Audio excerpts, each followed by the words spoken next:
શેઠાણી રોટલી હોય તો આલો ને મને બેન.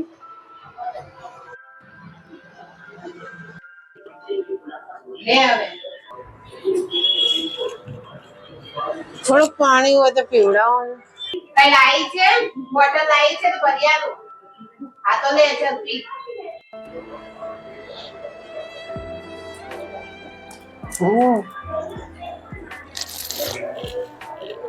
થોડા કપડા હોય તો આલજો ને મારા છોકરાને પહેરવા માટે.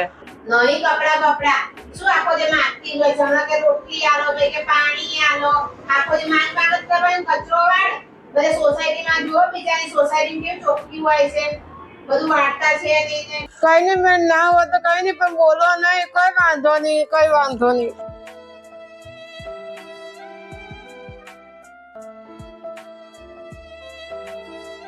ઓય અહીંયા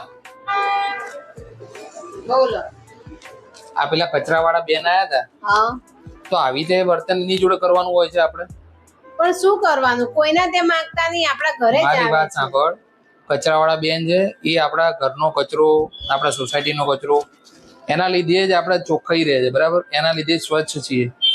એ ગંદા છે તો લોકો સમજો એને અડધૂત કરતા હોય છે, એને સમજો દૂરથી પાણી પીવડાવતા હોય. જમવાનું મેં જોયું કે તે આવી રીતે કર્યું, પણ એમને એ બી માણસ છે, તમારે બી સમજવું જોઈએ કે સમજો બધો કચરો સાફ કરે છે એટલા માટે જ આપણી સોસાયટી બધું શુદ્ધ સારું રહે છે, આપણા સ્વાસ્થ્ય સારા રહે છે. એ લોકો નહીં આવે તો તમે શું કરશો? ક્યાં કચરો ફેંકવા જશો? કોણ લેવા આવશે? કોઈ નહીં. તો પછી તો આવી રીતે આપણે એને જો વર્તન ના કરવું જોઈએ, સારી રીતે વર્તન કરવું જોઈએ, સારી રીતે કપડાં જે બી માગે તેની જરૂરિયાત પ્રમાણે આપણે એમને થતી મદદ કરવી જોઈએ, અને આવી રીતે વર્તન ક્યારેય નહીં કરવાનું. મિત્રો, સોસાયટીમાં સફાઈ કર્મચારીઓ આવતા હોય તો આપણાથી ખરાબ વર્તન થતું હોય છે, તો આવું વર્તન ના કરવું જોઈએ.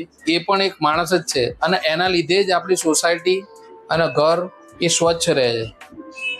તો દરેક જણ માન સન્માન આપો અને એમના દિલને ઠેસ ના પહોંચે એવું કામ કરો. આ વિડીયોના માધ્યમથી અમે એ સમજાવવા માંગીએ છીએ.